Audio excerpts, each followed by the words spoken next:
Good morning बच्चों, आप सब कैसे हैं। उम्मीद करता हूं कि आप सब बहुत अच्छे होंगे, स्वस्थ होंगे। तो प्यारे बच्चों, आज हम लोग पढ़ने वाले हैं फिजिक्स का दूसरा चैप्टर जो कि प्रकाश का अपवर्तन है। और इस चैप्टर को आज हम लोग डिस्कस करने वाले हैं। आज जितना तक पढ़ा दें उतना तक आज पढ़ लेते हैं। देखते हैं आज वन शॉट में पूरा कैप्चर नहीं हो पाएगा, जितना तक हो जाए उतना तक हम कवर करेंगे आज, ठीक ना। तो आप लोग शुरू से लास्ट तक जुड़े रहे हमारे वीडियो में। और मेरे चैनल को आप लोग पहली बार आए होंगे तो मेरे चैनल को आप लोग सब्सक्राइब कर दीजिएगा, बेल आइकन को दबा दीजिएगा, ताकि हमारा वीडियो जब भी आपके पास जब भी अपलोड करेंगे यूट्यूब पर, तो आपके पास सबसे पहले पहुँचे। ओके, इस जो लिखे मटेरियल यहाँ पे, इसका PDF आप लोग का डिस्क्रिप्शन मिल जाएगा। आप लोग जाइए और टेलीग्राम पर है, जाकर डाउनलोड कर लीजिए। डिस्क्रिप्शन लिंक है, वहाँ पर जाकर आप लोग जाके इसको डाउनलोड कर सकते हैं, इस PDF को, ठीक ना। आइए यहाँ पर देखते हैं प्रकाश का अपवर्तन किसे कहते हैं। प्रकाश का अपवर्तन क्या है या किसे कहते हैं। तो जब प्रकाश की किरणें एक माध्यम से दूसरे माध्यम में प्रवेश करती है तो वह अपनी पथ से विचलित हो जाती है। कहने का मतलब है कि माध्यम दो होता है। माध्यम एक होता है विरल माध्यम, एक होता है संघन माध्यम। एक विरल माध्यम, एक संघन माध्यम। विरल का मतलब हुआ जहाँ रुकावट ना हो, जैसे कि हवा हुआ, निर्वात हुआ, ये सब विरल हो गया। सघन का मतलब हुआ जैसे कि कांच हुआ, पानी हुआ, ये सब क्या है, सघन है। विरल का माध्यम देखिए, जैसे कि हवा लिख सकते हैं या वायु लिख सकते हैं, आप निर्वात लिख सकते हैं, ठीक। सघन का मतलब हुआ कि कांच और पानी लिख सकते हैं। यानी कि जिसमें माध्यम में प्रकाश की चाल धीमा हो जाए, कम हो जाए, उसे हम संघन माध्यम कहते हैं। जिस माध्यम में प्रकाश की चाल की गति स्पीड हो उसे हम विरल माध्यम कहते हैं। यानी कि जो वायु है यानी हवा है, इसमें प्रकाश की चाल स्पीड होती है, यानी तेजी गति से करती है। और जो संघन माध्यम है इसमें प्रकाश की चाल कम गति करती है। ओके, तो आप समझ गए हैं कि विरल माध्यम संघन माध्यम क्या अंतर है, ठीक ना। यही कहा जा रहा है प्रकाश का अपवर्तन किसे कहते हैं। तो लिखा है जब प्रकाश की किरण एक माध्यम से दूसरी माध्यम में प्रवेश करती है। यानी कि यहाँ पर देखिए, ये सूर्य का प्रकाश से एक किरण है, सूर्य का एक किरण है, ठीक। सूर्य का किरण आ रहा है और आकर एक यहाँ पे सतह पर टकरा रहा है। ऊपर वाला विरल माध्यम है और नीचे वाला संघन माध्यम है। यानी कि एक कांच है और ऊपर क्या है, वायु है। ये कांच क्या हो गया, संघन माध्यम, ऊपर वायु तो क्या हो गया, हवा। तो हवा क्या हो गया, विरल माध्यम। ओके, यानी कि विरल माध्यम, ये संघन माध्यम, फिर से नीचे क्या आ जाएगा, विरल माध्यम। यानी कि विरल माध्यम से जब संघन माध्यम में प्रकाश प्रवेश करती है तो ये अभिलंब है, इसे हम अभिलंब कहते हैं। अभिलंब, इसे हम अभिलंब कहते हैं। ये सूर्य का प्रकाश आ रहा है, ठीक, ये अभिलंब हो गया, ये आपतन कोण हो गया। तो सूर्य का प्रकाश आ रहा है, विरल माध्यम से संघन माध्यम में प्रवेश कर रहा है, विरल माध्यम से संघन माध्यम में प्रवेश कर रहा है। जब प्रवेश कर रहा है तो अपने पथ मतलब जिस रास्ते से अपना जा रहा था वो अब उस रास्ते से ना जाकर अपने पथ से क्या हो जाएगा, विचलित हो जाएगा। जैसे कि सूर्य का प्रकाश आ रहा है तो इसको जाना चाहिए एकदम सीधे इस तरह जाना चाहिए, लेकिन इस तरह ना जाकर क्या हो गया, अपने पथ से विचलित हो गया। फिर से जो ये आ रहा है किरण, इसको सीधा निकल जाना चाहिए था, इधर जाना चाहिए था, लेकिन क्या हो गया, ये कट गया, अभिलंब से दूर चला गया है यहाँ पे, ठीक ना। माने जिस तरह जिस पथ पर जाना चाहिए उस पथ पर ना जाकर जब माध्यम जा रहा है सब तो अपना पथ बदल रहा है, ठीक ना। कहने का मतलब ये है कि ऊपर क्या है, विरल माध्यम, ये क्या है, संघन माध्यम, नीचे क्या है, विरल माध्यम। तो जब विरल माध्यम से संघन माध्यम में प्रकाश जब प्रवेश करेगी यानी कि जाएगी तो क्या होगी, अभिलंब से अभिलंब की ओर दूर नहीं जाएगी बल्कि अभिलंब की ओर झुक जाएगी, ठीक ना। यानी कि यहाँ पर एक सतह है, जो प्रकाश यहाँ पर आएगी, टकराएगी, तो इसको जाना चाहिए, सीधे जाना चाहिए ना, ऐसा नहीं जाएगी। क्या हो गया कि यहाँ पर से इधर कट जाएगी, ठीक ना। क्यों कटेगी, कहें कि यह है विरल माध्यम, यह है संघन माध्यम। तो विरल माध्यम से जो संघन माध्यम प्रकाश जाएगी तो इधर से जाकर यहाँ से टकरा कर अभिलंब के ओर मुड़ जाती है, ऐसा समझ। अब फिर से यहाँ पे जब संघन माध्यम से बाहर निकलेगी यहाँ पर विरल माध्यम में, तो इधर ना जाकर अपने पथ को चेंज कर लेती है, यानी कि बदल लेती है। यहाँ पर से अभिलंब से यहाँ पर अभिलंब होता है, अभिलंब से क्या होती है, अभिलंब से दूर चले जाते हैं। आगे नहीं समझ। इस तरह प्रकाश का अपवर्तन क्रिया हो रहा है। फिर से पढ़े, यहाँ पे देखिए, जब प्रकाश की किरणें एक माध्यम से दूसरे माध्यम में प्रवेश करती है, जब प्रकाश की किरणें एक माध्यम से दूसरे माध्यम में प्रवेश करती है, ठीक ना, तो वह अपनी पथ से विचलित हो जाती है, तो वह अपने पथ से विचलित हो जाती है, ठीक ना। इसे ही प्रकाश का अपवर्तन कहते हैं, इसे ही प्रकाश का अपवर्तन कहते हैं। ओके बच्चों, यानी कि जब प्रकाश की किरण विरल माध्यम से सघन माध्यम में जाती है तो वो अपने पथ से विचलित हो जा रही है, यही ना। तो पूछा जाएगा आपसे प्रकाश का अपवर्तन किसे कहते हैं, तो बोलना है जब प्रकाश की किरणें एक माध्यम से दूसरे माध्यम में प्रवेश करती है तो वो अपने पथ से क्या होती है, विचलित हो जाती है, कि हट जाती है, और वो अपनी विचलित होकर पथ किरणें जो है जिधर जाना चाहिए उधर ना जाकर किसी और की हो जाती है, यानी कि विरल माध्यम से जब सघन माध्यम जाती है तो अभिलंब की क्या हो जाती है, झुक जाती है, ठीक। और जब सघन माध्यम से विरल माध्यम जाती है तो अभिलंब से दूर हो जाती है। ओके, ध्यान दीजिए, यहाँ पे फिर से लिखा है प्रकाश का अपवर्तन के कितने नियम होते हैं, पूछेगा आपको प्रकाश का अपवर्तन के कितने नियम होते हैं, तो प्रकाश के अपवर्तन के 2 नियम होते हैं, ठीक ना। कितने नियम होते हैं, 2 नियम होते हैं, ठीक ना। पहला है आपतित किरण, परावर्तित किरण तथा आपतन बिंदु पर डाला गया अभिलंब, लंब चाहे विलंब बोल सकते हैं, तीनों लिख देंगे, तीनों एक तल में ही होते हैं। कहने का मतलब ये है प्रकाश का अपवर्तन किसे कहते हैं, तो जब प्रकाश की किरणें एक माध्यम से दूसरे माध्यम में प्रवेश होती है तो वो अपने पथ से विचलित हो जाती है, इसे ही प्रकाश का अपवर्तन कहते हैं, या तो इस घटना को ही प्रकाश का अपवर्तन कहते हैं, बोल सकते हैं। ओके, उसके बाद है प्रकाश का अपवर्तन कितने नियम होते हैं, तो प्रकाश का अपवर्तन के 2 नियम होते हैं, ठीक। पहला नियम ये होते हैं कि आपतित किरण, परावर्तित किरण माने अपवर्तित किरण तथा आपतन बिंदु पर डाला गया अभिलंब या लंब, ये तीनों एक ही समतल पर होते हैं, ठीक ना। यानी कि पहला ये हो गया, तो यहाँ पे देखिए आप लोग, यहाँ पे आ रही है आपतित किरण, ठीक, जो जा रही है इसे क्या कहते हैं, अपवर्तित किरण, और बीच में क्या है, अभिलंब, ठीक ना। तीनों कहाँ मिल रहा है, इस सतह पर मिल रहा है ना, इस बिंदु पे, तो यानी कि आपतित किरण, अपवर्तित किरण तथा लंब जिस पर पड़ता है एक ही सतह पर पड़ता है। पहला नियम यही हो गया। दूसरा नियम है किन्हीं दो माध्यमों में प्रकाश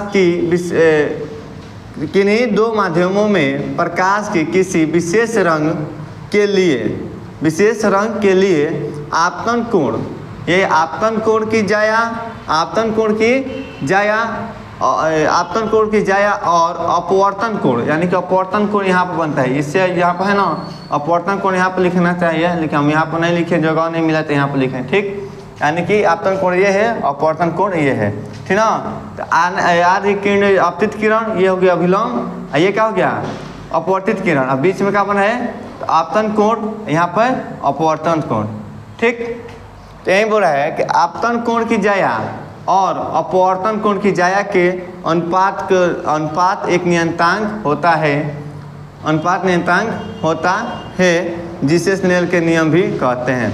दूसरा नंबर ये हो गया, आई थिंक नो। दूसरा नियम तो बता दिए कि आपतित किरण, अपवर्तित किरण, अभिलंब तीनों के समतल पर होते हैं, पहला नियम हो गया। दूसरा आप स्नेल का नियम भी बोल सकते हैं। स्नेल का नियम क्या होता है, तो साइन आई बटा साइन आर, बिहार बोर्ड में क्वेश्चन पूछा गया है, पूछ चुका है, ठीक ना। आपको याद रखना है कि साइन आई बटा साइन आर होता है स्नेल का नियम। ओके, फिर से देखिए यहाँ पर नोट लिखा गया है, दो नोट लिखा गया है। नोट का मतलब है पॉइंट बोल सकते हैं आप, ठीक ना। तो कहने का मतलब ये है कि जब विरल माध्यम से सघन माध्यम में प्रकाश प्रवेश करती है तो अभिलंब की ओर मुड़ जाती है, यानी कि हवा से जब कांच में जाएगा क्या होगा, अभिलंब की ओर मुड़ जाएगा। यहाँ से देखिए ऊपर क्या है, सघन नहीं विरल माध्यम है, नीचे क्या है, सघन माध्यम। तो ऊपर से मतलब विरल माध्यम से सघन माध्यम जा रही है, तो इधर जाना चाहिए सीधे इसको, लेकिन क्या होगा, झुक गया यहाँ पे, ठीक। फिर से यहाँ से देखिए, अब यहाँ से निकलना चाहिए, सघन माध्यम से विरल माध्यम जब निकल रही है तो इधर क्या करना चाहिए, सीधे निकल जाना चाहिए, लेकिन ना जाकर उधर क्या करती है, अभिलंब से दूर हो जा रही है, मैंने कट रहा है कि नहीं, यही बोलना है। एक क्वेश्चन पूछता है बिहार बोर्ड में कि जब प्रकाश की किरण विरल माध्यम से संगम माध्यम जाती है तो किधर प्रकाश मुड़ जाती है, तो अभिलंब की ओर मुड़ जाती है। फिर से पूछा जाएगा संगम माध्यम से जब प्रकाश की किरण विरल माध्यम में प्रवेश होती है तो किधर मुड़ती है, तो अभिलंब से दूर मुड़ती है। आया कि नहीं समझ, तो यहीं लिखा गया है जब विरल माध्यम से संगम माध्यम में प्रकाश प्रवेश करती है तो अभिलंब की ओर मुड़ जाती है। ठीक, अभिलंब की ओर मुड़ जाती है। दूसरा है जब संगम माध्यम से विरल माध्यम में प्रकाश निकलती है या गुजरती है, बोल सकते हैं, तो अभिलंब से दूर जाती है, अभिलंब से दूर या हट जाती है, दूर हट जाती है चाहे दूर हो जाती है। ऐसा कहने का मतलब है कि अभिलंब से दूर हो रही है, यहाँ पे क्या हो रहा है, अभिलंब की ओर हो रहा है। तो जब बाहरी से अंदर जाएगा तो अभिलंब की ओर होगा, जब अंदर से बाहर जाएगा तो अभिलंब से दूर होगा। आएगा नहीं समझ, ओके। अब यहाँ पे देखिए लिखा है प्रकाश के अपवर्तन के कारण, यानी कि बिहार बोर्ड में जितना भी क्वेश्चन पूछा गया है सब इंपॉर्टेंट है, सब ऑब्जेक्टिव के लिए है, सब्जेक्टिव नहीं बनेगा इससे, लेकिन जानकारी रहना बहुत जरूरी है, क्या कि सब ऑब्जेक्टिव की तैयारी है, ठीक ना। हम आपसे बता रहे हैं, आप लोग थोड़ा इसको याद कर लीजिएगा। लिखा है जल में रखा छड़ टेढ़ी मेढ़ी दिखाई देता है, क्यों। जैसे कि यहाँ पर गिलास है, यहाँ पे गिलास है, ठीक, और यहाँ पे इस तरफ पानी है, ठीक ना।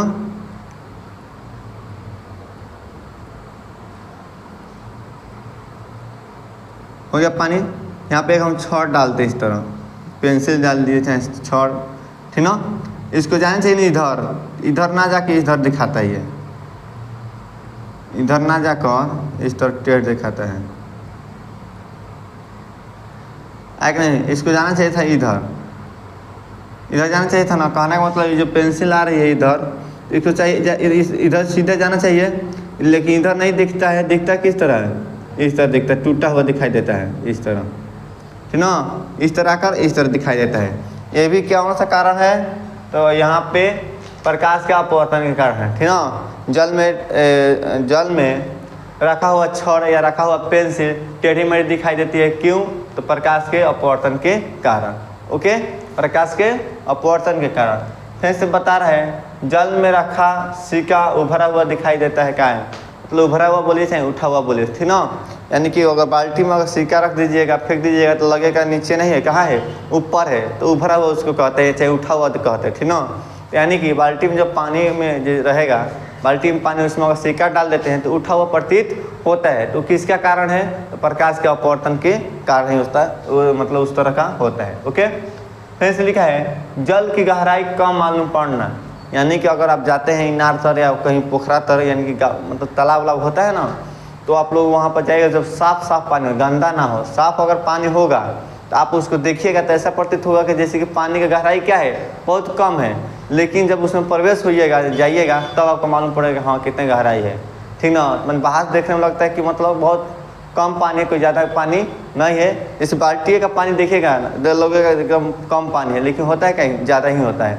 उसी तरह कि जल की गहराई कम मालूम पड़ना क्या होता है, ये प्रकाश के अपवर्तन के कारण होता है, ओके।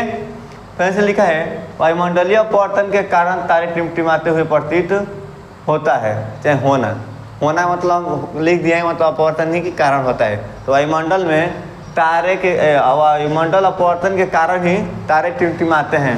और ये बिहार बोर्ड में पूछेगा तारे क्यों टिमटिमाते हैं, तो वायुमंडलीय अपवर्तन के कारण, वायुमंडलीय अपवर्तन के कारण क्या होता है, तारे टिमटिमाते प्रतीत होते हैं, ओके। फिर से प्रकीर्णन के कारण आकाश नीला दिखाई देता है। आकाश नीला क्यों दिखाई देता है, तो प्रकीर्णन के कारण, उनकी प्रकाश के प्रकीर्णन के कारण ही हमको आकाश नीला दिखाई देता है, ओके। दूसरा है अपवर्तन के दूसरे नियम को स्नेल के नियम भी कहते हैं। यहाँ पर भी है, बताएं यहाँ पे ये क्या है, स्नेल का नियम है कि नहीं है, इससे हम दूसरा नियम भी कहते हैं प्रकाश के अपवर्तन का, ठीक ना। तो प्रकाश के अपवर्तन दूसरा नियम को क्या कहते हैं, स्नेल का नियम कहते हैं। स्नेल का नियम क्या होता है, तो साइन आई बटा साइन आर होता है, ओके। यहाँ आप देखिए लिखा है विभिन्न माध्यमों में प्रकाश के चाल विभिन्न होती है। हाँ ये बात सही है, यानी कि सघन माध्यम होगा, विरल माध्यम होगा, अगर हवा होगा तो उसमें प्रकाश की चाल क्या होगा, एकदम तेज गति करेगा, क्यों, क्योंकि उसमें रुकावट नहीं है, ठीक ना। और यहाँ पर देखिए यहाँ पर हवा बना दिए, ठीक ना, हो गया ये हवा। हवा का जो दूरी होता है क्या है, काफ़ी दूर दूर होता है, ठीक ना।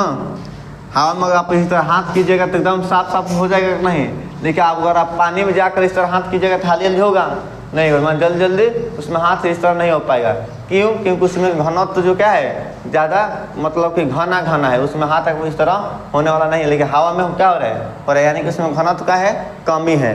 तो इसमें प्रकाश जब चलेगा तो तेज़ी में तो चल जाएगा, यानी कि स्पीड इसका प्रकाश होगा। लेकिन अगर यहीं पे पानी अगर इस तरह हो, पानी ये पानी मान लीजिए, अगर इसमें प्रकाश जाएगा तो इधर इधर इधर इधर होते होते इधर इधर जाएगा, यानी कि इसका प्रकाश जो होगा थोड़ा धीमा थोड़ा तेज, धीमा तेज हो जाएगा, ठीक ना। इसमें प्रकाश की चाल कम हो जाएगा और हवा में प्रकाश की चाल अधिक हो जाएगा। आया समझ? यही है। तो विभिन्न माध्यमों में प्रकाश की चाल कैसी होती है, विभिन्न होती है, ठीक ना। विभिन्न माध्यम में प्रकाश की चाल कैसे, तो विभिन्न होती है, ठीक ना। पहले लिखा है जिस माध्यम में प्रकाश की गति तेज होती है उसे हम विरल माध्यम कहते हैं। अभी आप लोग समझाएं, अगर हवा होगा तो इसमें तेज जाएगा, तो हवा को हम क्या कहते हैं, विरल। अब पानी है, पानी में प्रकाश की चाल कम जा रहा है, गति कम कर रहा है, तो इसे क्या कहेंगे, सघन कहेंगे। यानी कि जिस माध्यम में प्रकाश की चाल तेजी से गति करेगी उसे हम क्या कहते हैं, विरल माध्यम। और जिस माध्यम में प्रकाश की चाल थोड़ा धीमा गति करेगी उसे क्या कहेंगे, सघन माध्यम। ओके, सघन माध्यम में प्रकाश की चाल कैसी गति करेगी, धीमा। विरल माध्यम में प्रकाश की चाल कैसी गति करेगी, तेज। ऐसा समझ, कोई दिक्कत नहीं। आइए लिखा है यहाँ पर, हो गया निर्वात में प्रकाश की चाल कितनी होती है। क्वेश्चन बहुत बार पूछा है, मतलब कि मोस्ट VVI समझ जाइए आप, ठीक ना। कहने का मतलब है निर्वात में प्रकाश की चाल कितनी होती है, 3 × 10 के पावर 8, 3 × 10 के पावर 8, यानी कि 3 लाख किलोमीटर प्रति सेकेंड। किलोमीटर होता है, सेंटीमीटर कभी देता है, कभी किलोमीटर केजी ग्राम दे देगा, इस तरह का नहीं होगा। किलोमीटर यानी कि km होगा, ठीक ना। किलोमीटर प्रति सेकेंड, प्रति मतलब बाटा, ठीक ना, किलोमीटर प्रति सेकेंड ये मालूम होना चाहिए। और -8 नहीं होता है, सिर्फ 8 होता है। और क्वेश्चन में लिख देता है -8 cm, तो यहाँ पर माइनस लगा देगा तो km दे देगा, किलोमीटर प्रति सेकेंड। और कभी कभी क्या करता है कि मैं बस 8 लिख कर यहाँ पर cm लिख देगा, तो ये भी नहीं होगा, सिर्फ km। इस तरह 8 किलोमीटर मतलब कि 10 के पावर 8 रहेगा, यहाँ पे 10 के पावर 8 होगा, यानी कि माइनस भी नहीं होगा, सेंटीमीटर भी नहीं होगा, किलोमीटर होगा, उसमें प्लस रहेगा, यहाँ पर माइनस प्लस कुछ नहीं रहेगा। तो यहाँ पर ध्यान से देख लीजिए, यहाँ पर बिहार बोर्ड में 3 लाख बोलेगा, लेकिन 3 लाख लिखता नहीं है, ठीक ना। इस तरह देता है बिहार बोर्ड में, इस तरह क्वेश्चन पूछता है, ठीक ना। कि प्रकाश की चाल निर्वात में कितनी स्पीड होती है, तो 3 लाख किलोमीटर प्रति सेकेंड, यानी कि 3 × 10 के पावर 8, 3 × 10 के पावर 8 किलोमीटर प्रति सेकेंड होता है प्रकाश की चाल। ओके, ऐसे लिखा है जल में प्रकाश की चाल कितनी होती है, जल में प्रकाश की चाल कितनी होती है, यानी कि 2,25,000 होता है, 2,25,000। अब इसको इस तरह का बताना पड़ेगा, तो किस तरह बताएगा गुणे में, तो 2 ठीक ना, 25 × 10 के पावर 8, है ना। एक नहीं समझ, इस तरह आपको बोल देना किलोमीटर प्रति सेकेंड। यहाँ पर लिख भी दिए हैं 2,25 3 0, यानी कि 2,25,000 किलोमीटर प्रति सेकेंड। ओके, यहाँ पे कांच में प्रकाश की चाल कितनी होती है, ठीक ना। कांच में 2 × 10 के पावर 8 किलोमीटर प्रति सेकेंड, यानी कि इसमें 2 लाख। सबसे तेज कहाँ हो रहा है, 3 लाख। 3 लाख से कम क्या हो रहा है, 2,25,000, और उससे भी कम क्या हो रहा है, 2 लाख। समझ आया कि नहीं। यानी कि विरल सबसे निर्वात होता है, उससे थोड़ा ऐसी होता है, सघन कौन होता है, तो जल होता है, जल होता है, हाँ जल होता है। यहाँ पे उससे भी सघन क्या है, कांच होता है। आया कि नहीं समझ, यही हो गया। आप लोग को फिर से एक बार रिवाइज करा दे रहे हैं कि हवा वाला माध्यम को हम कहते हैं विरल माध्यम, अब पानी वाला माध्यम को क्या कहते हैं, सघन माध्यम। जब विरल माध्यम से सघन माध्यम प्रकाश प्रवेश करती है तो क्या होती है कि अभिलंब की ओर मुड़ जाती है, और जब सघन से विरल में निकलेगी तो अभिलंब से दूर हो जाएगी। ऐसा समझ के नहीं, ये सब क्वेश्चन है, ये पूछा हुआ क्वेश्चन है कि प्रकाश के अपवर्तन का नियम कितने होते हैं। ऑब्जेक्टिव पूछता है तो बोलता है ना कितना है, 2, ठीक ना। कौन कौन होता है ये लिख देना है। एसएनएल का नियम क्या है, तो sin I बटा sin R। पेपर में जब जाइएगा तो उसको दे देगा इस तरह, देखिए यहाँ पे पेपर में जब जाइएगा आप देने तो लिखेगा साइन आई नहीं, लिख देगा साइन आई बटा साइन आर, यहाँ पर आई दे देगा, ये भी गलत है। फिर देता है sine I plus sine R, ये भी गलत है। फिर से देता है साइन आई गुणे साइन आर, ये भी क्या है, गलत है। यानी कि साइन आई बटा साइन आर इस तरह का होना चाहिए। इसको फिक्स याद रखना है कि साइन आई बटा साइन आर होता है। ये क्या किसका नियम है, तो स्नेल का नियम है। ओके,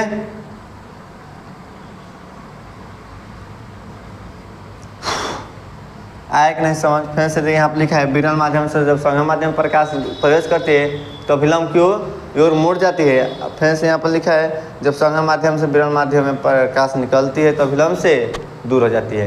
ये भी क्वेश्चन पूछ देगा कि जब संघ माध्यम से विरल माध्यम में प्रकाश निकलती है कहीं गुजरती है तो क्या होता है, तो अभिलंब की ओर अभिलंब से दूर हो जाती है। ओके, या मुड़ जाती है।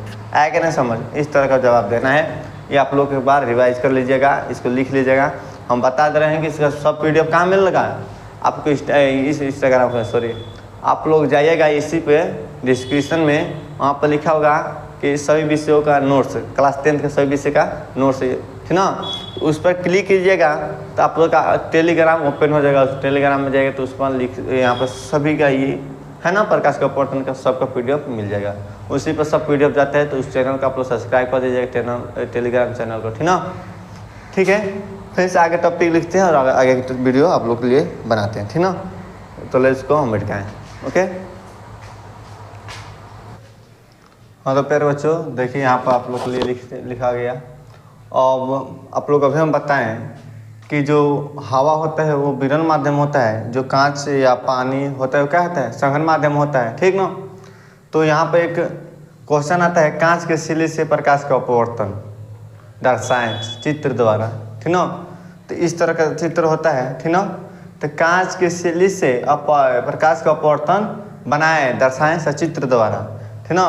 तो क्वेश्चन पूछा गया है, ठीक ना, इससे थोड़ा आप लोग ध्यान दे दीजिएगा। ओके, एक कांच का सिली हो गया, यानी कि कांच का स्लेब होता है ना, कांच के जो टेबल में जो इस पर देखे होंगे या डॉक्टर के पास गए होंगे तो आप लोग देखे होंगे कि जो मेडिकल वेडिकल वाला होता है सब रखता है, ठीक है। बैंक में गए होंगे तो आप लोग देखे होंगे कांचे का होता है स्लेब, जिसे हम काउंटर कहते हैं, ठीक ना। तो वही स्लेब है, ठीक। ऊपर है विरल माध्यम, उसके कांच के नीचे है सघन माध्यम, नीचे भी विरल माध्यम, लेकिन कांच जो है क्या है, सघन माध्यम है, ठीक। तो यहाँ पर देखिए एक प्रकाश की किरणें जो आ रही है, आकर इस बिंदु पर टकरा रही है, जो किरणें आ रही है ना उससे हम आपतित किरण कहते हैं। जो सूर्य से प्रकाश से किरणें आती है, जिस सतह पर टकराती है, ठीक ना, ऊपर विरल माध्यम है, नीचे सघन माध्यम, तो दोनों माध्यमों को अलग करने वाली सतह है ना, तो दोनों माध्यमों को अलग करने वाली सतह पर जो प्रकाश की किरणें आकर टकराती है उसे हम आपतित किरण कहते हैं। ऐसे आप बोल सकते हैं, ठीक ना। परिभाषा देखिए याद नहीं किया जाता है, रटा नहीं जाता है, अपने से समझ लिया जाता है कॉन्सेप्ट को, क्या हो रहा है, क्या कार्य है, वही समझ कर अपने से परिभाषा बनाकर बोला जाता है। जब भी आप जाइएगा पेपर देने तो ये नहीं कहेगा कि आप किताबी भाषा लिखिए, वहाँ पर स्पष्ट लिखा होता है कि विद्यार्थी अर्थात अपने ही भाषा में आंसर दें, उत्तर दें, ठीक ना। तो आपको वही बात है, अब बस समझिए, उसको अपने तरफ से बनाइए कि किस तरह बनाया जाए, ठीक ना। शॉर्ट ट्रिक में बनाइए, आसान से आसान बनाइए, हमसे भी आप बेहतर बना सकते हैं प्रयास करेंगे तो, ठीक ना। कहने का मतलब ये है कि दोनों माध्यमों को अलग करने वाली सतह पर जो प्रकाश की किरणें आके टकराती है उसे क्या कहते हैं, आपतित किरण, ठीक ना। फिर से दोनों माध्यमों को अलग करने वाली सतह पर गिरी हुई लंब को हम अभिलंब कहते हैं, ठीक। आपतन कोण किसे कहते हैं, तो बोल देना है कि आपतित किरण तथा अभिलंब के बीच के कोण को आपतन कोण कहते हैं और आपतन कोण को आई से सूचित करते हैं। तो प्यारे बच्चे देखिए अभी पढ़ा रहे थे तब तक लाइट भाग गया, ठीक ना। तो हम अगर लाइट का इंतजार करते रहेंगे तो काफ़ी लेट हो जाएगा। आप लोग एक ब्लॉग वीडियो बनाए थे जिसमें आप लोग बताए थे किस तरह क्या हो रहा है, हमारे साथ हो रहा है, ठीक ना। वही बात है, अभी देखिए यहाँ पे एक बल्ब आ रहा है, ठीक, चार्जिंग वाला बल्ब है, उस पर अगर आप लोग साफ साफ दिखाई दे रहा होगा, ठीक ना। हम कैमरा पे देखें तो दिखाई दे रहा है, तो आप लोग एडजस्ट कीजिए थोड़ा, ठीक ना, कंप्रोमाइज़ कीजिए, ताकि हम इसको वीडियो लिखने में बहुत काफ़ी मेहनत लगा था। दूसरा बोर्ड लिखे है इसको पढ़ा देते हैं, ठीक ना, तब तो देखते हैं लाइट आता है कि नहीं आता है, ठीक ना। तो इतना देर हम रुकने का समय नहीं है, आप लोग के लिए हम वीडियो स्टार्ट करते हैं, ठीक ना। तो लिखा है कांच की सिल्ली से अपवर्तन के प्रकाश का अपवर्तन, तो आप लोग चित्र बन गया। तो कह रहे थे आपतन कोण किसे कहते हैं, तो यही बोलना है कि आपतित किरण और अभिलंब के बीच बने कोण को हम आपतन कोण कहते हैं, और आपतन कोण को आई से सूचित करते हैं। ऐसा समझ के नहीं। फिर से यहाँ पे कि अपवर्तित किरण किसे कहते हैं। अपवर्तित किरण यहाँ पे है, तो जब प्रकाश जब सूर्य का प्रकाश अपवर्तन के बाद सघन माध्यम से विरल माध्यम में निकलती है, यानी कि सघन माध्यम से विरल माध्यम में निकलती है, उसे हम आपतित किरण कहते हैं, ठीक। फिर से यहाँ पे है कि यहाँ पे बनता है आपतन कोण, ठीक ना, होता है आपतन ना अपवर्तित अपवर्तन कोण कहते हैं, अपवर्तन कोण, अपवर्तन कोण, ओके। तो अपवर्तन कोण किसे कहते हैं, तो जो जा रही है उसे आपतित किरण कहते हैं, यह अभिलंब है। तो आपतित किरण तथा अभिलंब के बीच के बनी कोण को हम आपतन कोण कहते हैं, और आपतन कोण को आई से सूचित करते हैं, आर से सूचित करते हैं। आपतन कोण को आई से आर से सूचित करते हैं में संकेत है, और आपतन कोण को आई से और अपवर्तन कोण को आर से, अपवर्तन कोण को आर से और आपतन कोण को आई से सूचित करते हैं, ठीक ना। यहाँ पर लिखे हैं आपतन कोण बराबर अपवर्तन कोण, यानी कि आपतन कोण और अपवर्तन कोण दोनों क्या होता है, बराबर होता है, ठीक ना। आपतन कोण तथा अपवर्तन कोण दोनों क्या होता है, बराबर है, यानी कि आई बराबर क्या होता है, आर। अगर आपतन कोण 20 डिग्री का होगा तो अपवर्तन कोण कितना डिग्री का होगा, 20 डिग्री का होगा। अगर आपतन कोण 45 डिग्री का होगा तो अपवर्तन कोण कितना डिग्री का होगा, 45 डिग्री का होगा। आएगा समझ, यही बताना है। मतलब पूछता भी है कि मतलब कोण आपतन कोण बराबर अपवर्तन कोण है कि नहीं है, ठीक ना। तो कोण आई बराबर क्या होता है, कोण आर होता है, ठीक ना। आप लोग समझ लिए होंगे, ठीक। यहाँ पर देखिए, आप लोग को याद करने के लिए दिया गया है, यहाँ पर लिखा है आपतित किरण अपवर्तन का अपवर्तित किरण अभिलंब आपतन कोण अपवर्तन कोण, ये सभी है। तो कोई बिहार बोर्ड में पूछा नहीं जाता है, बस एक कंसेप्ट ठीक है, आप लोग का सिलेबस है, तो आप लोग को पढ़ाना पड़ रहा है। लेकिन ये जो पूछता है ये क्वेश्चन VVI है, ये पूछा हुआ क्वेश्चन है, ठीक ना। ये सब क्वेश्चन पूछा हुआ है, सबसे ज़्यादा ये महत्वपूर्ण है, ये सब ऑब्जेक्टिव के लिए है। इसमें से 1-2 जरूर आ जाएगा, ठीक ना। इसमें से 1-2 क्वेश्चन जरूर पूछ देगा, ठीक। और ये तो पूछबे करते हैं, 2 नंबर पूछा है क्वेश्चन, ठीक ना।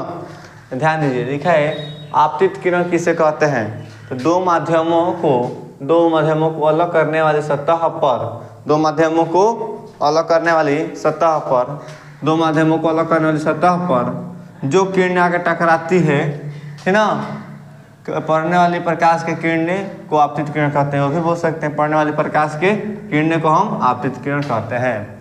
यहाँ पर लिखा है आपतन बिंदु किसे कहते हैं, आपतन बिंदु किसे कहते हैं। यहाँ पर देखिए आपतन बिंदु है, यहाँ पे आपतित किरण और अभिलंब, ठीक ना, एक ही सतह पर क्या है, आगे मिले हैं, जिस बिंदु पर मिले हैं उसे हम आपतन बिंदु कहते हैं।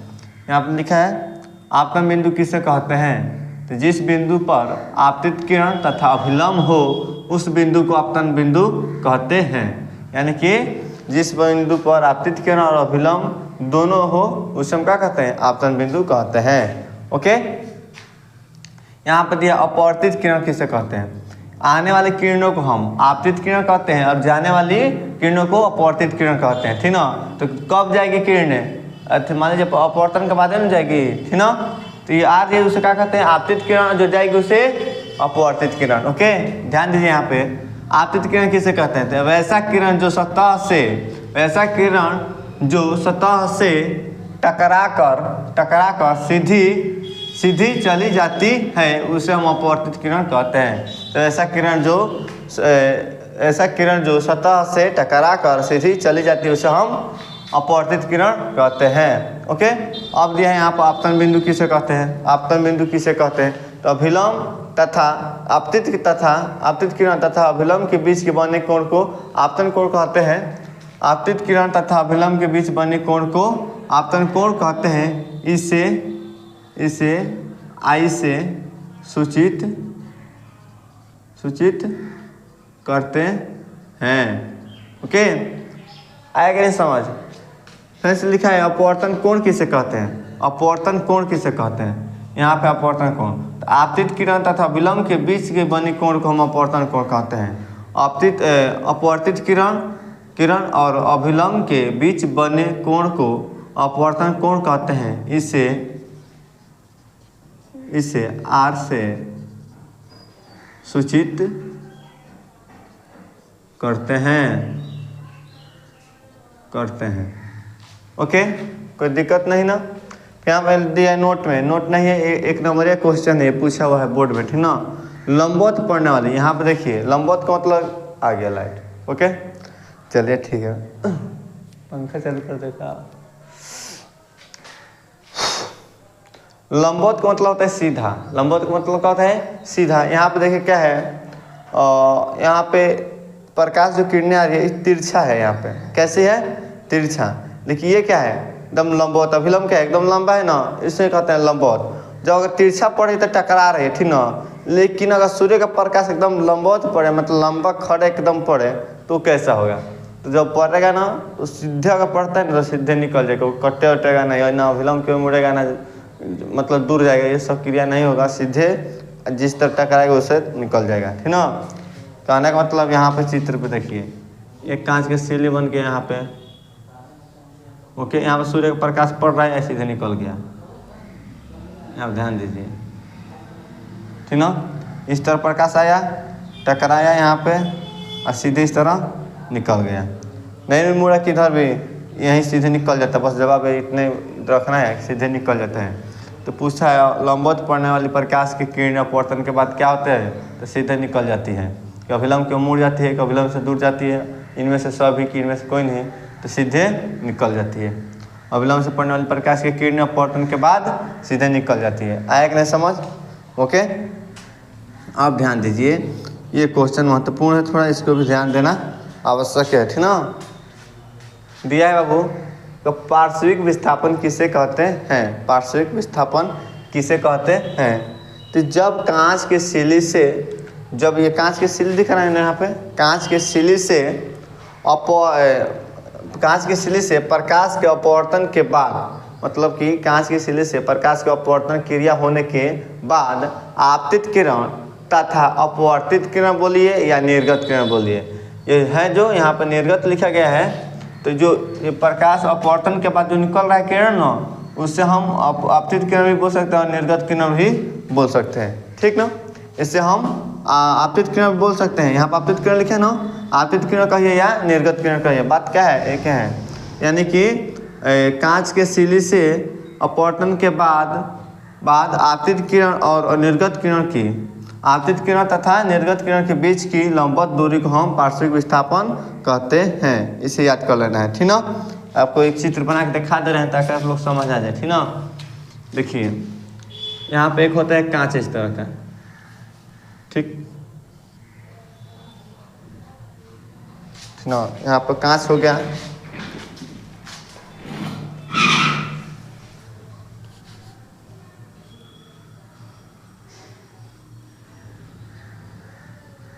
हो गया कांच, इस पे आएगा इस तरफ प्रकाश, ठीक, इधर सीधा मुड़ गया, फिर सीधा मुड़ गया। क्यों मुड़ा है आपको रीजन मालूम चल गया है कि क्या है, विरल माध्यम से कहाँ जा रहा है, संघन माध्यम, संगम माध्यम से कहाँ जा रहा है, विरल माध्यम। तो जब विरल माध्यम से संगम जाएगा तो अभिलंब की ओर मुड़ जाएगा, यह अभिलंब होता है इस तरह, ठीक, अभिलंब हो गया। तो अभिलंब क्यों मुड़ गया, फिर से अभिलंब संगम माध्यम से विरल माध्यम जाएगा तो अभिलंब से दूर चला जाएगा। ओके, तो यहाँ पर देखिए इसको हम सीधे इस तरह मिलाते हैं, आ गया, और इसको हम पीछे में लग जाते हैं, हो गया ना। ये जो बीच की जो लंबवत है ये दूरी, लंबवत ना, लंबवत,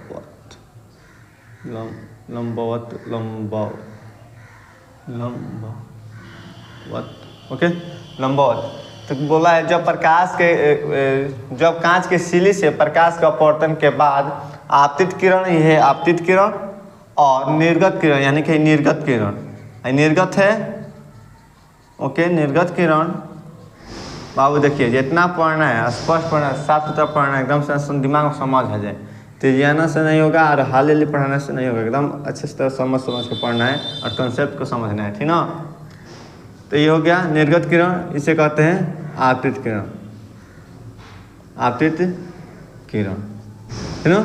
आपतित किरण और निर्गत किरण के बीच की लंबवत दूरी को हम पार्श्विक विस्थापन कहते हैं। आया कि नहीं समझ? पार्श्विक विस्थापन कहते हैं। ओके, आप देखिए अपवर्तनांक किसे कहते हैं? आप दिया है अपवर्तनांक किसे कहते हैं? तो निर्वात में प्रकाश की चाल सी नहीं बोलना है, निर्वात में प्रकाश की चाल। निर्वात में प्रकाश की चाल का संकेत क्या है, किससे दर्शाते हैं? तो सी से दर्शाते हैं। ठीक, तो निर्वात में प्रकाश की चाल सी और उस माध्यम में प्रकाश की चाल भी, ठीक ना। तो उस माध्यम में माने कि निर्वात में प्रकाश की चाल तथा उस माध्यम में प्रकाश की चाल के अनुपात को हम अपवर्तनांक कहते हैं। अनुपात का मतलब होता है बाटा, ओके, यानी कि भाग। आया कि नहीं समझ? तो निर्वात में प्रकाश की चाल और उस माध्यम में, निर्वात है उस माध्यम में प्रकाश की चाल को चाल के अनुपात को हम अपवर्तनांक कहते हैं। आप थोड़ा हमारे साथ रिवाइज कीजिए, आप भी बोलिएगा तो आप थोड़ा आपको प्रैक्टिस होगा। बोलिए आप सब साथ में, अपवर्तनांक किसे कहते हैं? तो निर्वात में प्रकाश की चाल, निर्वात में प्रकाश की चाल तथा उस माध्यम में प्रकाश की चाल, निर्वात में प्रकाश की चाल तथा उस माध्यम में प्रकाश की चाल के अनुपात को हम अपवर्तनांक कहते हैं। ओके, कोई दिक्कत नहीं ना। तो जो उस निर्वात में प्रकाश की चाल है वो किसे दर्शाते हैं? सी से, और उस माध्यम में प्रकाश की चाल उसे किसे दर्शाते हैं? भी से। और यहाँ पे जो अपवर्तनांक है इसे हम एन से दर्शाते हैं। किससे बाबू? एन से, ठीक ना। तो एक यहाँ पे फॉर्मूला बनता है, किसी माध्यम में अपवर्तनांक, तो एन हो गया ये, ठीक। निर्वात में प्रकाश की चाल सी, उस माध्यम में प्रकाश की चाल भी, ठीक ना। तो यहाँ पे देखिए तो एन बराबर क्या रहा है? सी बटा भी। यह एक सूत्र हो गया। तो यह अपवर्तनांक का सूत्र पूछा जाए तो ये आपको जवाब देना है, यही आंसर हो गया। ओके, अब आते हैं यहाँ पे, ठीक ना, कि पदार्थों का अपवर्तनांक, ठीक ना। पूछा जाए जैसे अपवर्तनांक कितना है, तो मतलब हीरा का अपवर्तनांक क्या है? बहुत बार पूछा हीरा का, ठीक। वायु का अपवर्तनांक कितना है? जल का अपवर्तनांक कितना है? बर्फ का अपवर्तनांक क्या है, ठीक ना। इस सब को आपको बोलना है, याद करके रखना है, ठीक। तो अभी हम जिस तरह लिखे हैं उस तरह लिखे हैं और बता दे रहे हैं किताबी भाषा। देखो बहुत सारा है पदार्थों का नाम, लेकिन हम वहीं सेलेक्ट किए हैं जो बिहार बोर्ड में पूछा हुआ है, ठीक। तो इससे हम डिसाइड कर देते हैं, आप लोग को बता देते हैं, ठीक ना। लेकिन इसको हम ट्रिक से बताते हैं, थोड़ा आप लोग को हम प्रयास करेंगे कि आप लोग को आ जाए उस तरह से, ठीक। तो आप उसको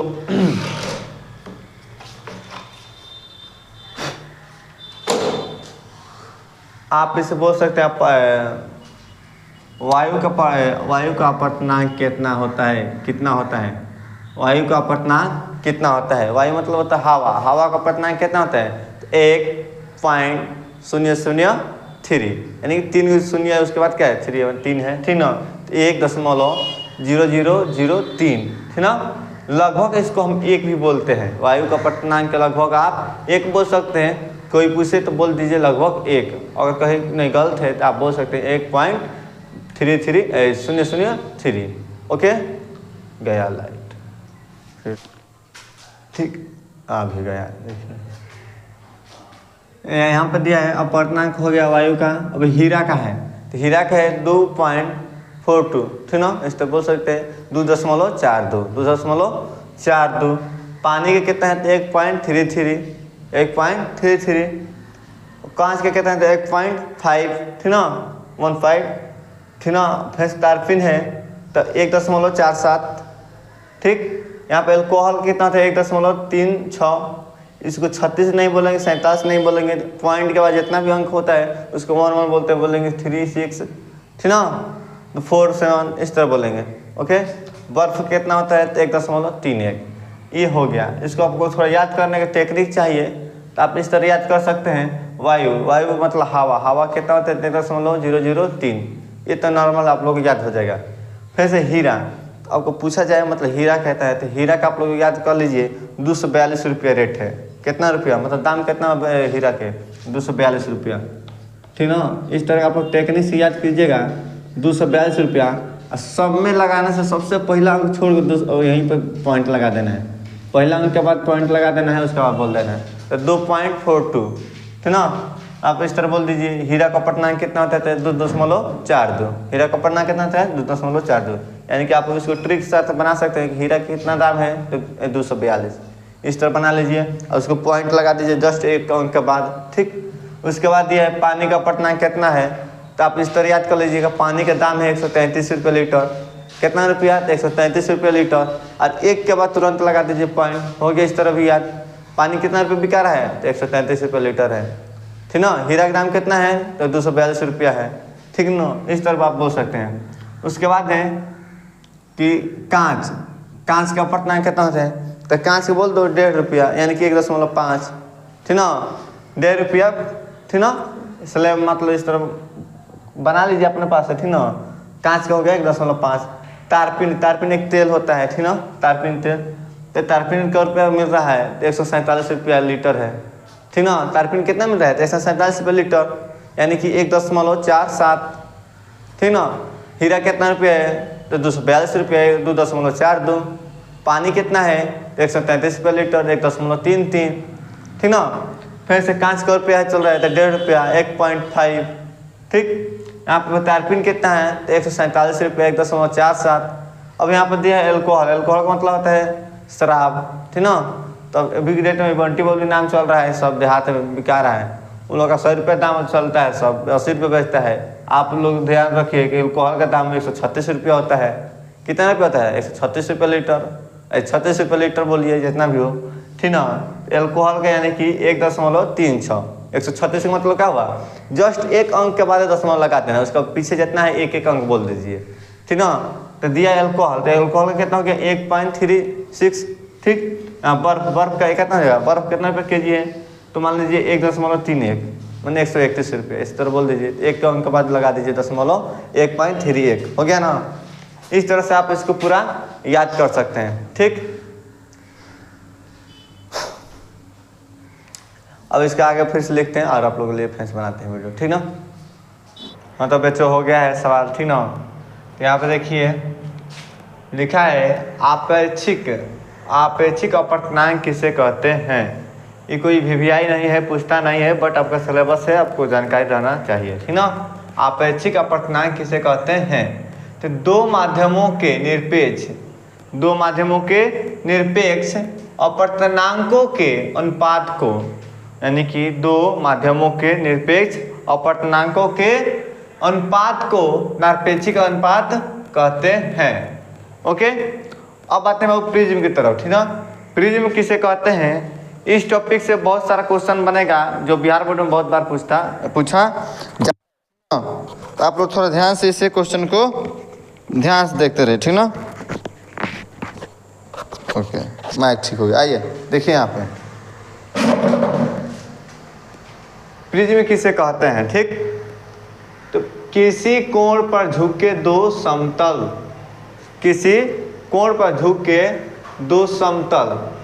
पृष्ठों के बीच घिरी, यानी कि दो कोण पर झुके रहे हैं समतल दो, अब पृष्ठों के बीच घिरी किसी पारदर्शी माध्यम, या पारदर्शी माध्यम होता है, अपारदर्शी नहीं होता है, मैंने पारदर्शी होता है शीशा का होता है, ठीक ना।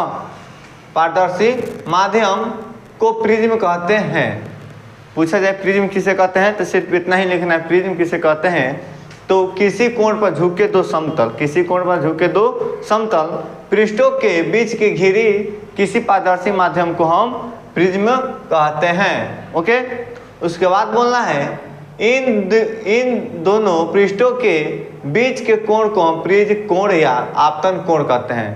पूछा जाए आपतन कोण किसे कहते हैं, नहीं प्रिज्म कोण किसे कहते हैं, तो बोलना है कि यहाँ से बोलना है इन दोनों पृष्ठों के बीच के कोण को प्रिज्म कोण या अपवर्तन कोण कहते हैं, ठीक।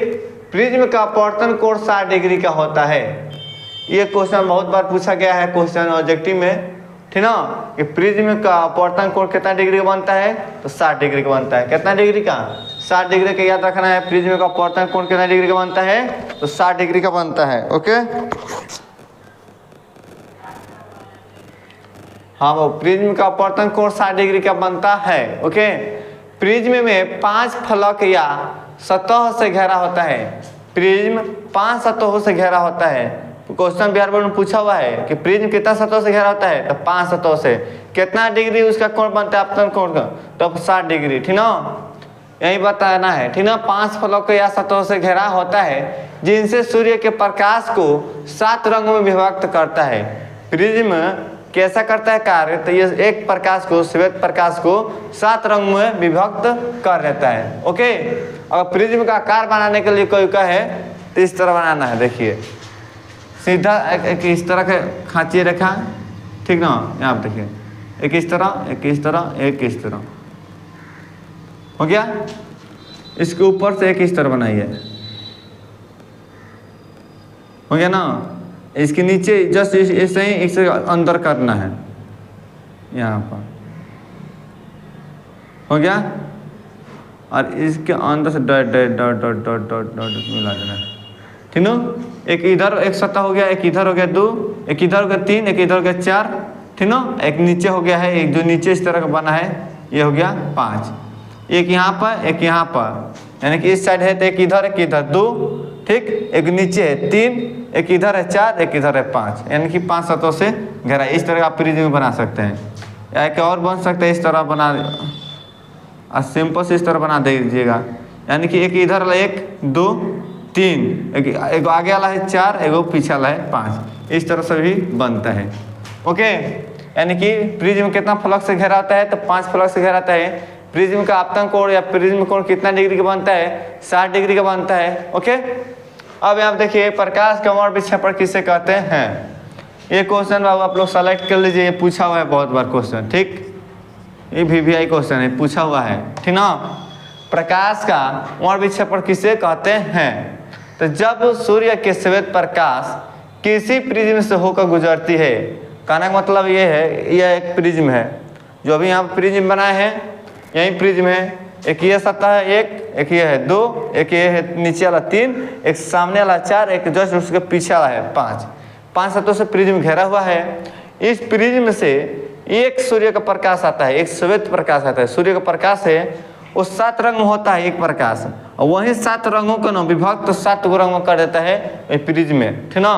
तो यहाँ पे देखिए एक श्वेत प्रकाश आता है और प्रिज्म से टकरा कर 7 रंग को अलग अलग कर देता है, यानी विभक्त कर देता है। तो एक रंग को कितने विभक्त कर रहा है, 7। तो श्वेत प्रकाश के कितने रंग होते हैं, तो 7 रंग होते हैं। क्वेश्चन आएगा, पूछिएगा, बिहार बोर्ड में पूछता है, आप लोग जवाब दीजिएगा, ठीक ना। तो यही बोलना है, जब सूर्य के श्वेत प्रकाश किसी प्रिज्म से होकर गुजरती है, जब सूर्य का प्रकाश किसी प्रिज्म से होकर गुजरती है तो कितनी, या 7 रंगों में विभक्त, या 7 रंगों में विभक्त हो जाती है। इसी घटना को प्रकाश का वर्ण विक्षेपण कहते हैं। वर्ण मतलब होता है रंग, विक्षेपण मतलब होता है विभक्त, बटना, यानी रंगों को बटना, ठीक ना। तो वर्ण माने रंग होता है, विक्षेपण माने बटना, तो वर्ण विक्षेपण कहते हैं। ओके, अगर इन रंगों को किसी पर्दे या उतारा जाए तो, पर्दे पर उतारा जाए तो उसे वर्णपट या स्पेक्ट्रम कहते हैं। वर्णपट या स्पेक्ट्रम कहते हैं, यानी कि जो पर्दा जो है यहाँ पर उतारा गया है जिस पर्दे पर, उसे हम क्या कहते हैं, इससे हम वर्णपट को बोल सकते हैं, वर्णपट या स्पेक्ट्रम बोल सकते हैं, ठीक ना। तो स्पेक्ट्रम किनसे प्राप्त होता है, तो प्रिज्म से। स्पेक्ट्रम बनाने के लिए किसका प्रयोग किया जाता है, तो प्रिज्म से, ठीक ना। प्रिज्म का उपयोग करके स्पेक्ट्रम बनाया जाता है। वर्णपट किसे कहते हैं, तो प्रिज्म से आए हुए प्रकाश 7 रंगों में विभक्त होते हैं जो पर्दे पर उतारे जाते हैं, उसे पर्दे को हम वर्णपट कहते हैं। इस तरह बोल दे सकते हैं, ठीक ना। यहाँ पर लिखा है लाल रंग की तरंगें। देखिए तरंगें का मतलब होता है जो गाढ़ा होता है, जो ज़्यादा दूरी तक दिखाई दे, ठीक ना, उसका तरंगें अधिक होता है। जैसे कि लाल रंग है, लाल का तरंगें क्या होता है, काफ़ी अधिक होता है, ठीक ना। उसका परिकीर्ण क्या होता है, कम होता है। परिकीर्ण मतलब होता है टूट जाना, अलग अलग भाग में बढ़ जाना। लेकिन लाल रंग का परिकीर्ण क्या होता है, कम होता है, टूटता नहीं है, इसीलिए वो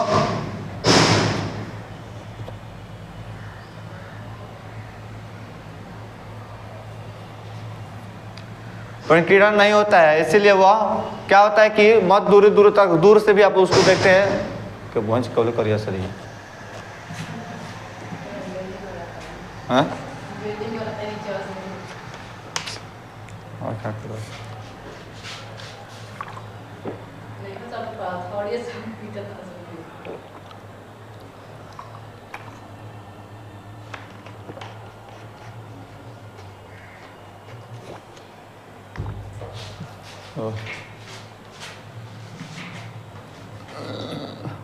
ओके, तो यहाँ पे लाल रंग के तरंगदैर्घ्य सबसे अधिक होता है। किसका अधिक होता है? सबसे अधिक होता है लाल रंग का तरंगदैर्घ्य। और सबसे कम किसका होता है? तो बैंगनी कलर का। बैंगनी कलर का तरंगदैर्घ्य सबसे कम होता है और सबसे ढेर किसका होता है? लाल का।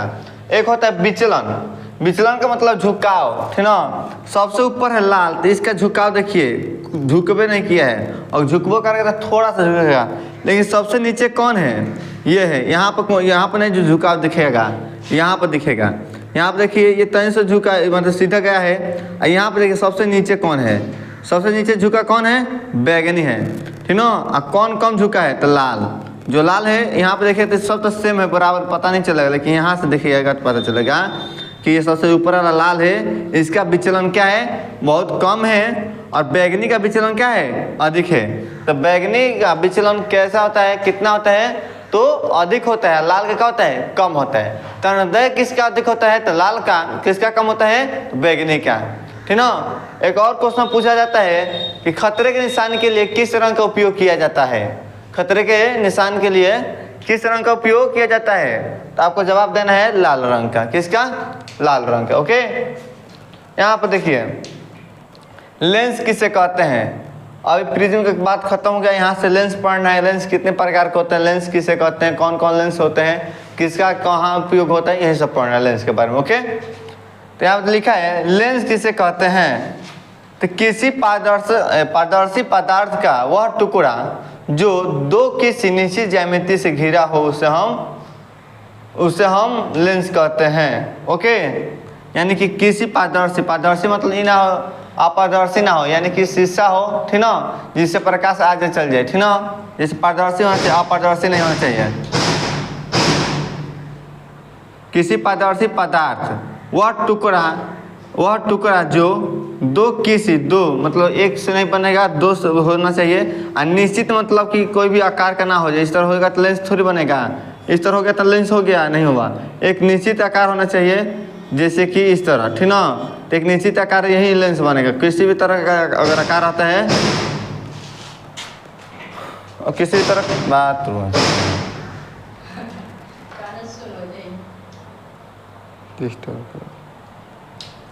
किसी पारदर्शी पदार्थ,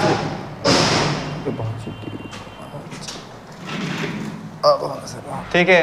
प्यारे बच्चों ध्यान दीजिए, यहाँ पे लेंस किसे कहते हैं? किसी पारदर्शी पदार्थ का वह टुकड़ा जो दो किसी निश्चित ज्यामिति से घिरा हो, उसे हम लेंस कहते हैं। ओके, यहाँ पे लिखा है लेंस दो प्रकार के होते हैं। लेंस कितने प्रकार के होते हैं? दो प्रकार के होते हैं। एक होते हैं उत्तल लेंस, एक अवतल लेंस, ठीक ना। तो उत्तल लेंस किसे कहते हैं? ठीक, तो आप देखिए वैसा लेंस जो बीच में मोटा तथा किनारों किनारे, ठीक ना, पतला है, ठीक ना, किनारे किनारे पतला हो, उसे उत्तल लेंस कहते हैं। इसका फोकस दूरी धनात्मक होता है। ओके, देखिए यहाँ पर उत्तल लेंस, बीच में किनारे किनारे पतला तथा बीच में कैसा है? मोटा, ठीक ना। ये उत्तल लेंस का चित्र है, याद रखिएगा। तो ऐसा लेंस जो बीच में मोटा हो तथा किनारे किनारे का हो, पतला हो, उससे हम उत्तल लेंस कहते हैं। और उत्तल लेंस का फोकस दूरी क्या होता है? धनात्मक होता है। ओके, अब यहाँ पर ये अवतल लेंस किसे कहते हैं? तो जस्ट उसका अपवर्तित है, यानी कि बोलना है कि वैसा लेंस जो बीच में पतला तथा किनारे किनारे मोटा होता है, ठीक ना, मोटा हो, ठीक ना, उससे हम अवतल लेंस कहते हैं। वैसा लेंस जो बीच में हाँ ठीक है, वैसा लेंस जो बीच में पतला तथा किनारे किनारे मोटा हो, उसे हम अवतल लेंस कहते हैं। और इसका फोकस दूरी ऋणात्मक होता है। यहाँ पर ऋणात्मक हो मानता निगेटिव, ठीक ना, ऋणात्मक ऋणात्मक फोकस दूरी क्या होता है? फोकस दूरी ऋणात्मक होता है, ठीक। उत्तल लेंस किसे कहते हैं पढ़ लिया, अवतल लेंस किसे कहते हैं पढ़ लिया, ठीक ना। तो वैसा लेंस जो बीच में मोटा तथा किनारे किनारे पतला हो उसे हम उत्तल लेंस कहते हैं। और उत्तल लेंस की फोकस दूरी क्या होता है, धनात्मक होता है। यही पूछा हुआ क्वेश्चन है कि उत्तल लेंस का फोकस दूरी या क्षमता क्या होता है, धनात्मक होता है। ओके, यहाँ पे देखिए लिखा है अवतल लेंस की फोकस दूरी। अवतल लेंस की फोकस दूरी क्या होता है, ऋणात्मक होता है। क्या होता है, ऋणात्मक होता है। प्रत्येक लेंस के 3 प्रकार होते हैं, यानी कि उत्तल लेंस और अवतल लेंस के कितने प्रकार होते हैं, 3 प्रकार होते हैं। ओके, यहाँ देखिए उत्तल लेंस की विशेषताएं, उत्तल लेंस की विशेषताएं क्या क्या है, ठीक ना।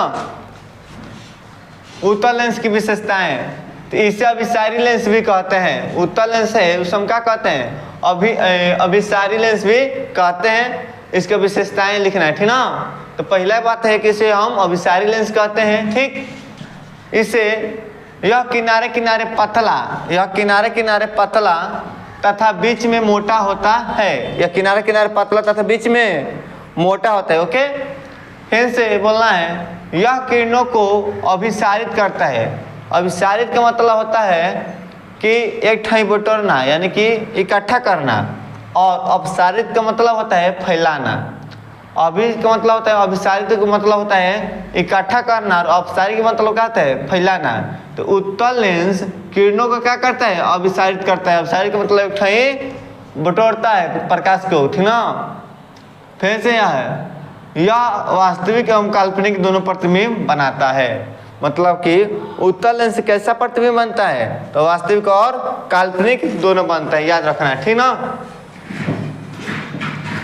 इसकी फोकस दूरी एवं क्षमता क्या होता है, धनात्मक होता है। इसकी फोकस दूरी मतलब उत्तल लेंस की फोकस दूरी क्या होता है, तो धनात्मक होता है। और उत्तल लेंस की क्षमता क्या होता है, धनात्मक होता है। ये रहा उत्तल लेंस की विशेषताएं। और विशेषताएं याद होता है तो आपको मतलब कि अंतर लिखना होगा। उत्तल लेंस और अवतल लेंस में अंतर लिखे, बिल्कुल आप आराम से लिख दीजिएगा। ओके, फिर से यहाँ पर दिया है उत्तल लेंस का उपयोग लिखें। उत्तल लेंस का उपयोग, यानी कि उत्तल लेंस का उपयोग कहाँ कहाँ किया जाता है। ओके, तो दूरदृष्टि को दूर करने के लिए, यानी कि निकट दृष्टि दोष, दूर दृष्टि दोष होता है। आपको मानव नेत्र में पढ़ने को मिलेगा, इसके बाद ही चैप्टर है, ठीक ना। तो उसमें मिलेगा। तो जब दूरदृष्टि दोष होता है तो उत्तल लेंस का चश्मे बनाया जाता है, ठीक ना। उत्तल लेंस का उपयोग कहाँ आता है, तो दूरदृष्टि दोष को दूर करने के लिए, ठीक ना। फिर से यहाँ पे उत्तल लेंस का उपयोग कैमरा में किया जाता है, यानी कि जो कैमरा होता है, फोटोग्राफर होता है सब, उसमें भी क्या किया जाता है कि उत्तल लेंस का उपयोग किया जाता है, ठीक। उत्तल लेंस का प्रयोग सूक्ष्मदर्शी में किया जाता है, यानी कि उत्तल लेंस से वो माइक्रोस्कोप होता है ना, जो ब्लड जांच किया जाता है तो देखा जाता है, या कोई सी भी कीटाणु जांच करने के लिए सूक्ष्मदर्शी जो होता है हाथ पर देखा जाता है जूम करके, उसमें भी किसका उपयोग होता है, उत्तल लेंस का। ओके, अब है अवतल लेंस का विशेषताएं। किसका, अवतल लेंस की विशेषताएं पढ़ना है। तो देखिए इसका विपरीत होता है। उत्तल लेंस की विशेषताएं जिस तरह था उसी तरह भी है, बस थोड़ा थोड़ा डिफरेंस है। जैसे कि इसमें इससे अभिसारी लेंस कहते हैं, इससे हम अपसारी लेंस कहते हैं, ठीक। अंतर लिखना होगा तो यहाँ पर लिख दीजिएगा उत्तल, यहाँ पे अवतल, ठीक ना। तो यहाँ पहले लिखिएगा इसे अपसारी लेंस कहते हैं, इसे अभिसारी लेंस कहते हैं, इसे अपसारी लेंस कहते हैं। इसे यह किनारे किनारे पतला, यह किनारे किनारे पतला तथा बीच में मोटा होता है, ठीक। ये क्या होता है कि यह लेंस किनारे किनारे मोटा, किनारे किनारे क्या होगा, मोटा होगा। यहाँ पे देखिए किनारे किनारे मोटा तथा बीच में क्या होता है, पतला होता है। ये क्या होता है, बीच में मोटा और किनारे किनारे पतला। ये क्या हो रहा है, किनारे किनारे मोटा, बीच में पतला होता है, बस थोड़ा सा डिफरेंस है। जैसे यहाँ पे इसकी फोकस दूरी एवं क्षमता धनात्मक होता है, ठीक ना। इसका फोकस दूरी एवं क्षमता ऋणात्मक होता है।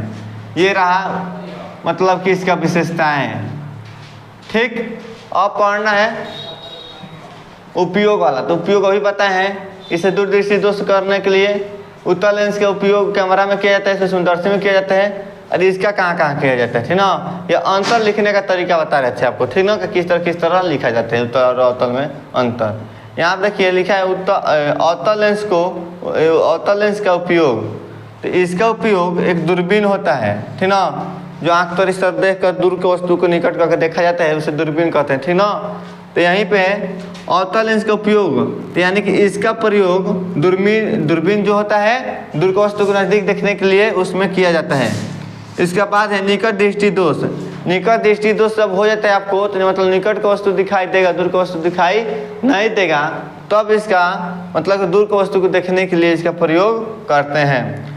इसका प्रयोग से फ्लैश लाइट तथा लेजर में किया जाता है। जो लेजर होता है या फ्लैश लाइट होता है उसमें इसका प्रयोग किया जाता है।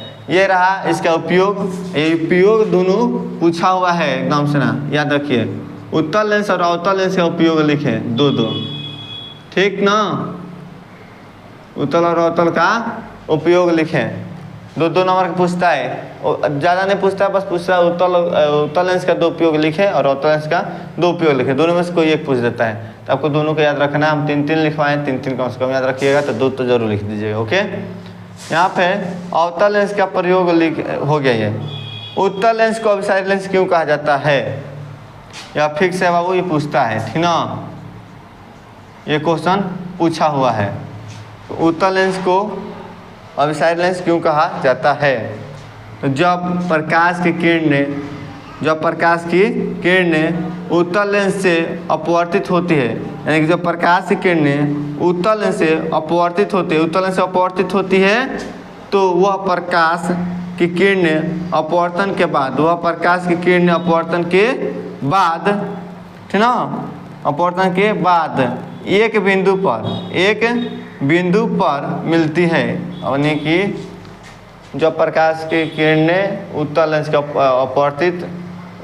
अपवर्तित होती है, तो वह प्रकाश की किरणें अपवर्तन के बाद एक बिंदु पर मिलती है। इसीलिए उत्तल लेंस को अभिसारी लेंस कहा जाता है। ओके, क्यों कहा जाता है आप लोग को अंतर पता चल गया। जब प्रकाश की किरणें उत्तल लेंस से अपवर्तित होती है, तो वह प्रकाश की किरणें अपवर्तन के बाद एक बिंदु पर मिलती हुई प्रतीत होती है, इसलिए इसको क्या कहते हैं, अभिसारी लेंस। उत्तल लेंस को अभिसारी लेंस कहते हैं। ऐसा समझना, चलिए ठीक है।